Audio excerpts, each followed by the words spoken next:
Sickly Suzy by the Prowler. Mommy, I want that one.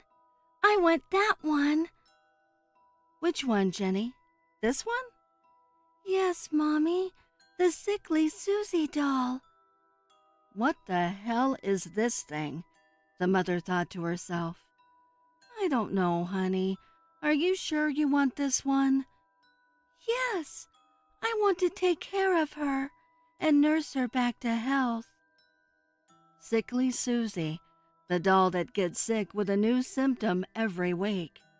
Perfect for the little nurse in your family. Read the description on the box. Well, okay, sweetheart. Let's go pay for it. Jenny got the doll home and opened her up right away. Her mother put in the batteries and programmed her. Jenny pressed the button, ready to hear what Suzy was sick with first. Oh, I don't feel well. My head feels warm and my throat hurts. Oh, Suzy, you have a fever. Don't worry, I'll make you feel better, Jenny said. She nursed Suzy the whole week back to health. Now it was time to see what the new ailment was. Ow! My arm hurts. I can't move it. Oh, Suzy, you have a broken arm. Don't worry, I'll make you feel better, said Jenny. She nursed her back to health like the week before. Jenny was loving her new doll so much. As the weeks passed, Jenny nursed Suzy back to health from every symptom that came up. But the last 2 weeks, the symptoms had been concerning Jenny's mother. 1 week, Suzy had depression. Then last week, she had schizophrenia. These aren't really suitable symptoms for a child's toy, is it? Jenny's mother thought. Mommy, I just found out what Suzy is sick with this week. Jenny's mother braced herself for what she was about to hear. What is it, Jenny? Suzy said she's hearing voices in her head. Voices? Are you sure that's what she said? Yes, Mommy. Go get her and bring her to me, Jenny. I want to hear exactly what she said. Jenny went to find Suzy, but came back to her mother empty-handed. Where is your doll, Jenny? I can't find her, Mommy. She isn't where I left her. The two searched every room, but Suzy wasn't there. When they came downstairs, Jenny's mother looked towards the kitchen and saw the doll. There she is, Jenny. They both walked towards the doll. Suzy was face down, mumbling something. Jenny's mother turned the doll over and pressed the button to see what the doll had to say to her daughter. Oh, I'm not feeling well. The voices in my head are telling me to kill. Jenny's mother screamed, but before she could drop the doll, Suzy pulled from behind her back a knife and slashed the mother's throat. Later that night, when Jenny's father came home, he screamed out in terror at what he saw. The massacred bodies of his family lying on the kitchen floor. As he examined the bodies, he noticed tiny bloody footprints all over the kitchen, leading from the bodies out of the opened back door.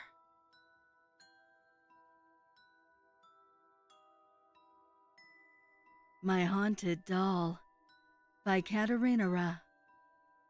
I have a love of porcelain dolls, old antique dolls, and general old-style things. I think they're beautiful, unloved, and creepy in a way that I enjoy. My best friend gifted me an antique doll for the holidays, and she warned me she has a history of being haunted. I snickered and told her people always think that about old dolls. When my cat died suddenly, I assumed it was because she's old, had cancer, and it was just her time to go. When my dog refused to sleep in my room with my new doll, I laughed it off still.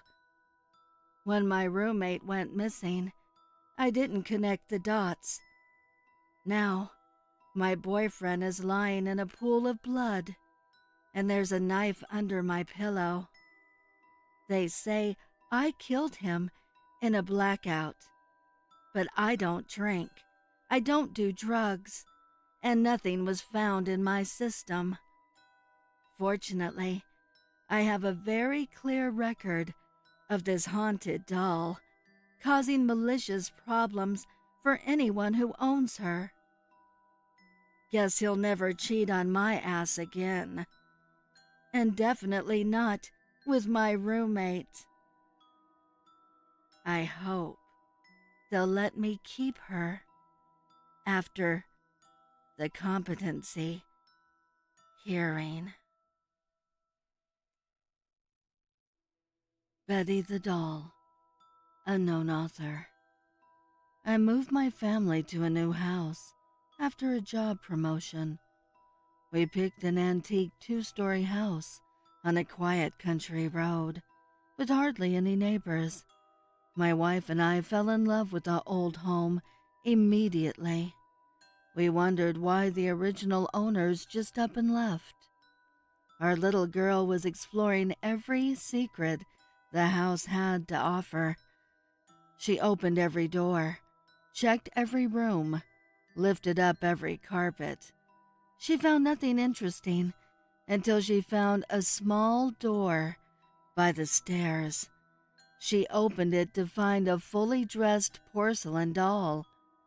She eyed it with interest and showed it to us.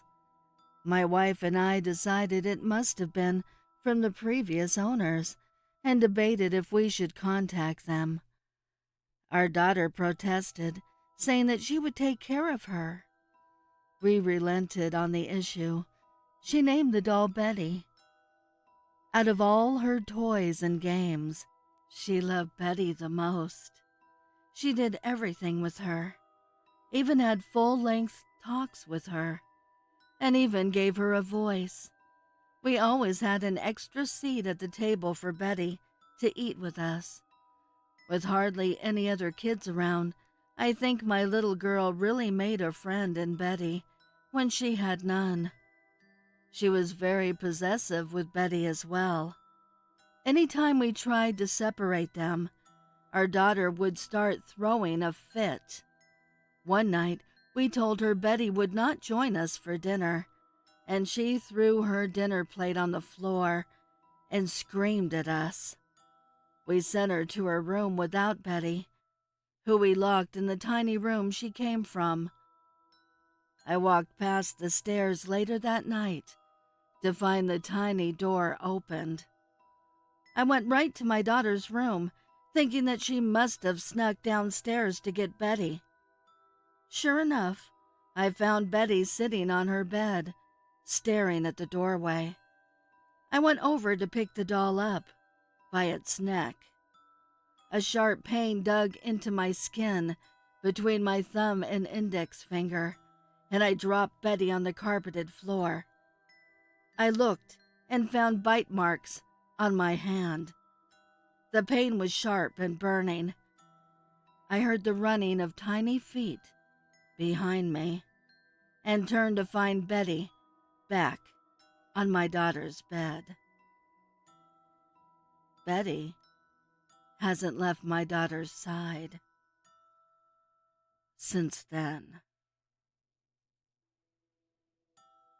The Doll Maker by the Prowler. The shop owner on Shadow Lane was a well-respected gentleman of his community. Children from all over the village would flock to Mr. Wilfred's doll shop. He was a warm, caring man who was generous to everyone who came into his shop. The parents and children loved him. His wife also a pillar of the community, ran the pharmacy, and her homemade remedies and medicines were always a godsend to parents with a sickly child. But what the community did not know was Mr. Wilfred was a warlock and his wife a witch. Not an evil witch, or warlock, mind you, but still the community wouldn't understand. One day, Mr. Wilfred's wife was in the back of her pharmacy, preparing a batch of new medicine for the upcoming flu season. The back door of the store was cracked open, and a teenage girl named Billy Stewart was walking by. What she witnessed would change the course of this village for generations to come. Billy ran home and told her parents she saw the wife of Mr. Wilfred using witchcraft. They asked her what she saw. Billy told them she saw her brewing her medicine, but she wasn't holding anything. The items were floating around the room, and she was controlling everything by the movements of her hands. After this, Billy's parents took her to the town elders and told them what had happened. Soon after, Mr. Wilfred and his wife were arrested. But after a short investigation, Mr. Wilfred was released. There was no evidence of him doing any witchcraft, and he was a beloved member of the community. His wife, on the other hand, was not as fortunate. Mr. Wilfred begged and pleaded for the village to spare his wife, but his words fell on deaf ears. She was hanged and burned at the stake, and buried in an unmarked grave where even he couldn't find it. Mr. Wilfred ran back to his shop, threw open the door, slammed it shut, and began to cry uncontrollably. He grabbed his wife's picture and fell to his knees. As he looked up, he noticed a doll sitting on the shelf and vowed he would have his revenge. The once peaceful man, now filled with rage, began work on a new batch of beautiful porcelain dolls for the holiday season approaching. "I'll show them what true evil witchcraft looks like," he thought. The next few weeks, he put on a smile as the parents came in and out of his store for Christmas presents for their children. By Christmas Eve, every one of his new porcelain dolls had been sold. On Christmas morning, as the parents awoke, screams could be heard throughout the village. In every living room, in every home, the children were found dead, and lying next to them, a blood-covered, smiling doll.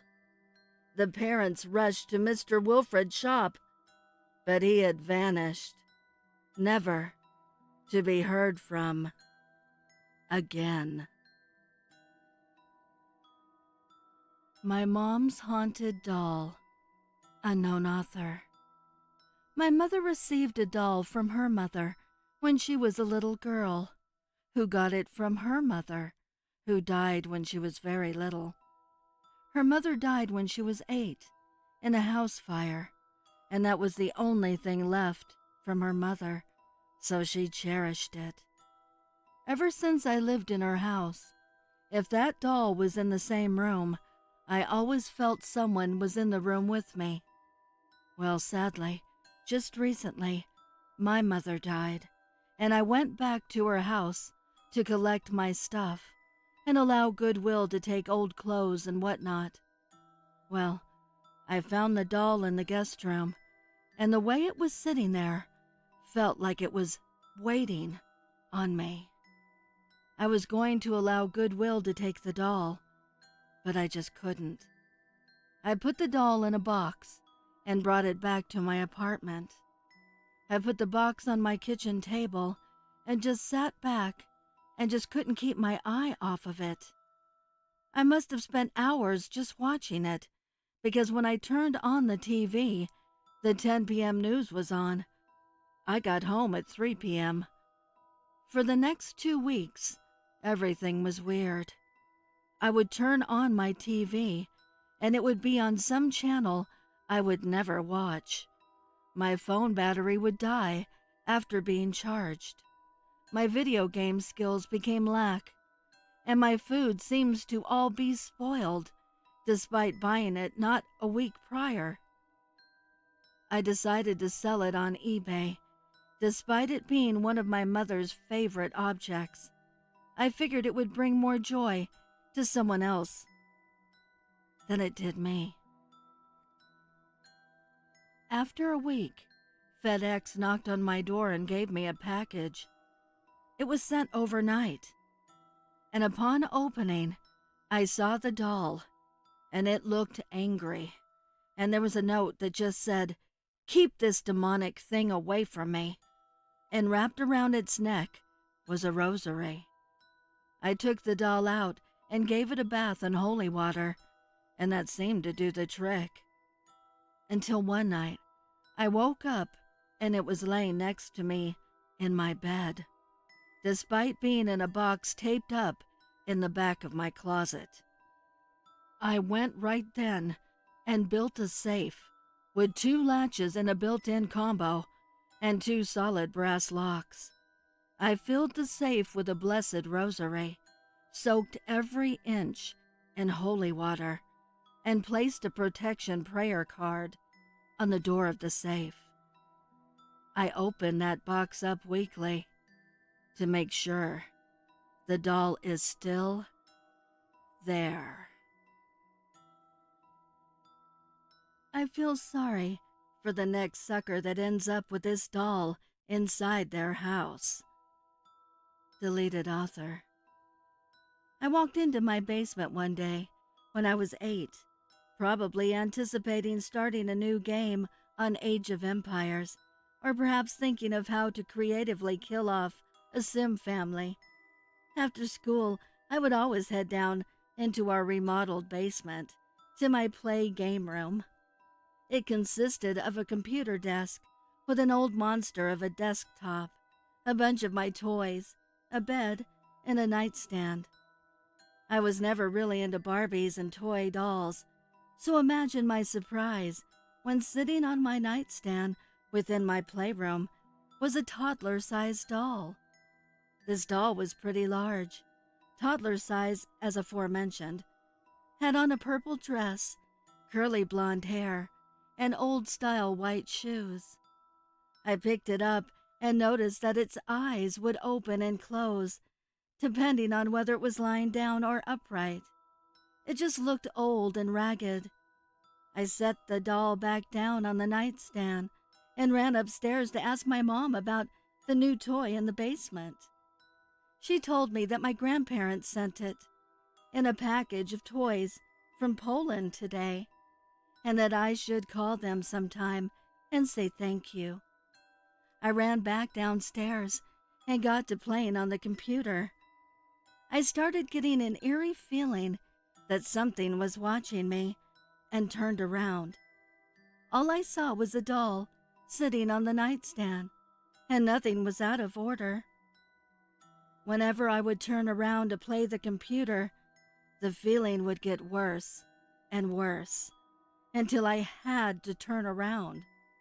Every time I turned around, I would swear that the doll moved just slightly. However, I was really into whatever I was playing on the computer that day and figured I just imagined it. From then on, the same routine happened every day. I would start playing the computer, and the doll would pierce its stare into the back of my head. I tried putting it into the closet, away with the rest of the toys, but every morning I found it either sitting on the nightstand or on the bed. I figured it was just my little sister moving it after playing with it, and I didn't want to touch it all that much anyways. This went on for months, until things started getting more weird. I heard noises at night in the basement. It sounded like toys going off down there, and a ticking noise. My room was right over the playroom, and with the air vents, it's fairly easy to hear someone from the basement when you're upstairs. I would also hear what sounded like footsteps in the house. My floor creaks, and it's easy to distinguish the sound of someone walking. I was often the last one up reading books, so nobody else heard these things. Time went on, though, and life happened. Our basement flooded, and all of my toys and computer got moved upstairs. And as it happens, the doll was lost in the transition, and I eventually forgot about it. Years later, my childhood friend Pauline and I were at her aunt's house for the 4th of July. This was the first time I was at their house, and I was checking out the pictures on the shelves as my friend hogged the PS3. I saw something that made my heart stop. It was an old black and white picture of 2 young girls and an old man and woman. In the picture was a doll. Guess what doll it was? I swore on the life of me that that was the same exact doll that we had in my house growing up. I asked my friend who was in the picture, and she said that the little girl holding the doll drowned at the age of 3 in a river. The little girl was her grandmother or great-grandmother's sister. I honestly cannot remember. I swore up and down I had that doll in my house. And a few days later, we drove back to my house to search the basement for the doll. After all these years, we still have not fixed up the basement from the flooding due to various personal reasons, and a bunch of stuff is stored down there. We made such a ruckus searching for the doll that my mom came down to see what we were doing. I told her we were looking for the doll that my grandparents had mailed to me all those years ago. She just looked at me weird and said they never mailed any dolls. All they had mailed were toy horses and Matchbox cars. Nobody else remembers that doll except me. There are 2 things I'm certain of, though. Number 1, I grew up with a possessed doll in my house. And number 2, it's out there somewhere, on the loose. The Doll, deleted author. My girlfriend Hannah and I lived in a posh apartment right in the heart of downtown. She was a beautiful girl, long blonde hair with green eyes, doe-like eyes. We were both 30-something, had successful careers, her as an architect. I curated an art gallery. We both wanted children, but unfortunately, after countless dollars spent on fertility treatments, it just didn't seem like it was going to happen. We both came to accept this fact and began to explore adoption as an alternative. We also decided to get a pet dog, just to see what it was like to be responsible for another living creature. On a warm fall afternoon, we went to our local pet rescue, and we both fell in love with Jonesy. He was a 2-year-old miniature dachshund, and the 3 of us bonded instantly. Every weekend, we'd take Jonesy for long walks through the park to play and socialize with other dogs. Honestly, life really couldn't have been any better. This one particular Sunday, Jonesy ran off into some bushes and wouldn't come out after we called him. Eventually he did, with a stuffed Raggedy Ann-looking toy in his mouth. It was old, torn, with a caricatured expression on its face, huge blue eyes, and long red hair. We told him to drop it. He wouldn't listen. When we tried to reach for it, he growled at us, which was completely out of character. Hannah eventually pried it loose from him, and Jonesy lunged at her, snapping and barking. He managed to scratch her pretty good on her leg, So we called the walk off and headed home. Now, I know I saw Hannah throw that doll into a garbage bin, and she swore she did it. But that same evening, we heard a commotion in our living room, and Jonesy was biting and tossing around that same doll. We both looked at each other with the same confused expression, but we didn't speak a word of it that night, and to this day, I wish we did. The next morning, we were having breakfast, and Jonesy picked up the doll, dropped it at my feet, and started barking. I thought he wanted to play, so I reached to pick it up and was planning on tossing it across the kitchen. As I reached for it, though, he growled and lunged at me, biting my hand in the process. He was absolutely raving mad. I bandaged my hand up and called our veterinarian. We were concerned for his health and well-being. We'd never seen any acts of aggression from him prior to this. He had plenty of chew toys that we'd toss around with him, and he never appeared possessive of them. The vet suggested we bring him in for a checkup, so we booked one for the following week. That Thursday evening, I had to stay a bit late at work, so I told Hannah to look after herself for dinner, and I'd be home around 8 p.m. When I got home, all the lights were off, so I assumed she went out and forgot to let me know. I opened our bedroom door and turned on the light, and she was standing stark naked in front of me, holding that doll. She had the most vacant expression on her face. Jonesy was sitting in the corner of the bedroom, whimpering. I let out a scream as I was completely startled, and she replied with the most ear-piercing shriek I have ever heard. Then she collapsed to the floor. I called an ambulance immediately and tried to wake her up. She came to and just started laughing. She wasn't saying anything, but she was just laughing hysterically. The paramedics arrived shortly after, and I explained that I came home and saw her lying on the ground. Obviously, I left out the standing there in the dark, holding the doll bit. They took her to the hospital that night and decided to keep her there as a safeguard. The doctors simply explained she probably fainted, and because she has no history of seizures or epilepsy, that it was probably an isolated incident, and she should watch her stress levels, diet, blah, blah, blah. How could I just sit there and tell him, "Doctor, it was the doll"? I couldn't even believe it because it made no sense. But what else could have happened? I had so many questions. When Hannah woke up in the hospital that next morning, she said she didn't remember the incident.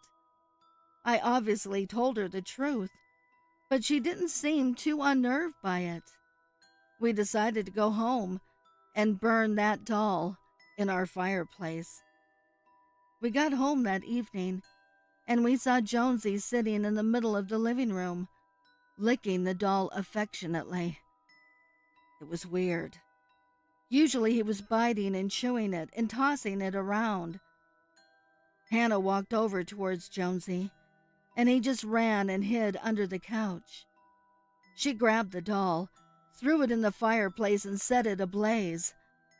Maybe it was a lack of sleep or something, but somehow, as I watched that doll burn to ashes in the fireplace, I felt like we were making a mistake. I now sit here writing this story, 2 weeks after we burned the doll. It's the middle of the night. I'm tired, scared, and I don't know what to do. Jonesy won't go near Hannah, and ever since that night, I'm scared of her too.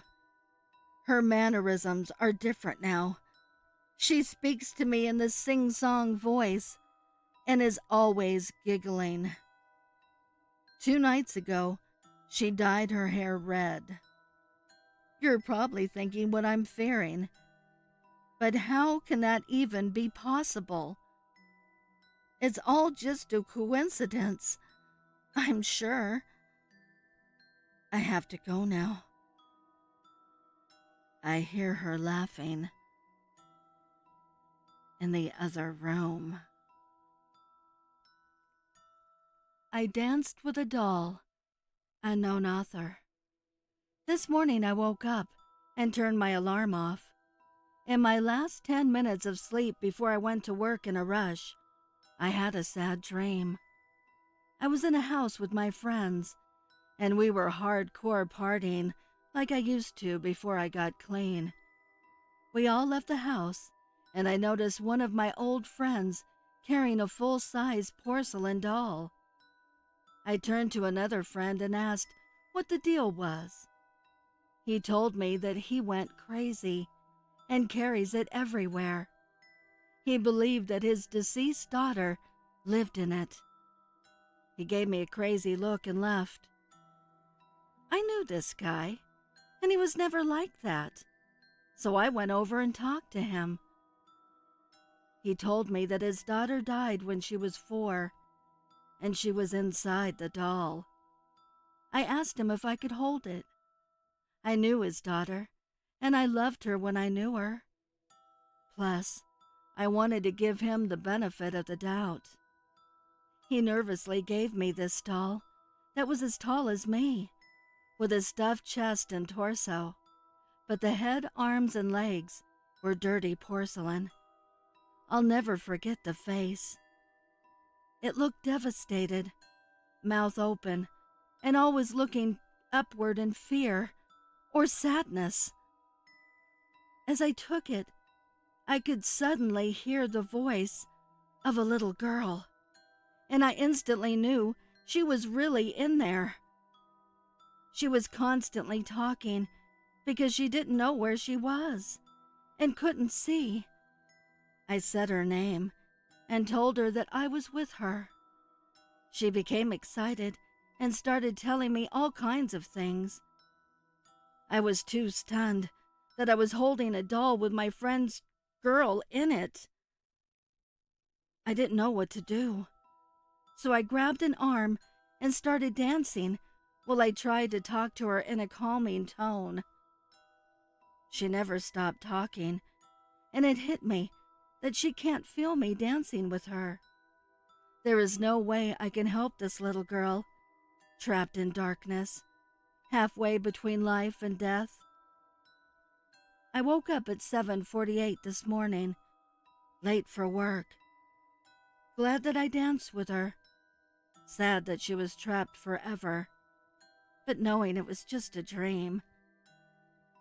Yet, I still feel a little haunted.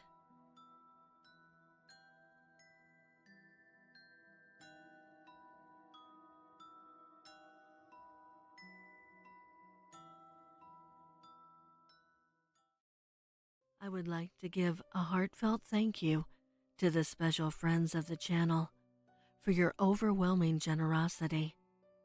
If you would like to support the channel, the link is below in the description.